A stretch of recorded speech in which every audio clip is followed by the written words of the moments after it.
Effective helper. Hindi में आपको topic मिलेगा प्रभावी सहायक की विशेषताएं, कि कैसे पहचानोगे कि ये एक इफेक्टिव हेल्पर या काउंसलर बन सकता है।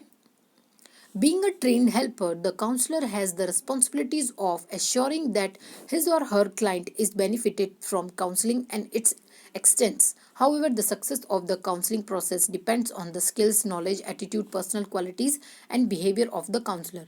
सबसे बड़ी बात तो ये होती है कि जब हम किसी डॉक्टर के पास भी जाते हैं तो उसके बिहेवियर से, और जब हम उसको अपनी ट्रीटमेंट के बारे में या अपनी बीमारी के बारे में डिस्कस करते हैं तो वो हमें इतना कॉन्फिडेंटली एश्योर करता है कि हम ठीक हो जाएंगे और कोई चिंता की बात नहीं है। डॉक्टर द्वारा बताए हुए ये 2-3 लाइंस हमारे लिए बहुत हेल्पफुल होते हैं अपनी मेंटल सिकनेस को कम करने के लिए।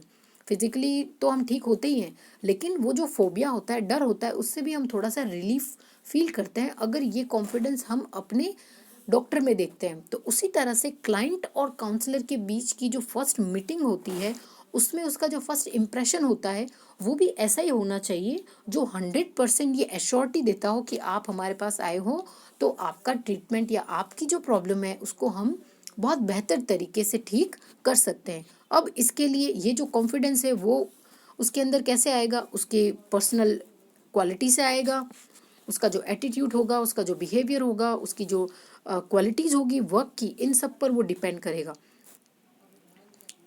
In this section, we will discuss 4 qualities that are associated with the effective counselor.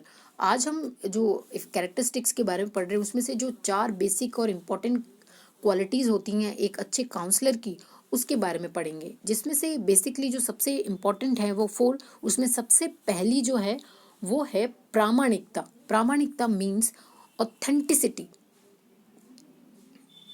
देखिए, जब हम किसी डॉक्टर के पास ट्रीटमेंट के लिए जाते हैं तो वो हमें डिस्क्रिप्शन में बहुत सारे जो दवाइयाँ देता है और हमें एश्योर करता है कि ये जो दवाई है वो इस ट्रीटमेंट के लिए है और आप इसे खाएंगे 3 टाइम 2 टाइम तो आपको ये ठीक हो जाओगे। अब अपन क्या करते हैं, उसकी ऑथेंटिफिकेशन के साथ घर जाते हैं, वो दवाइयों का ट्रीटमेंट पूरे 3 दिन के ड्यूरेशन के साथ लेते हैं और लास्ट डे तक हम इस टेंशन में रहते हैं कि मैं ठीक हो पाऊंगा या नहीं।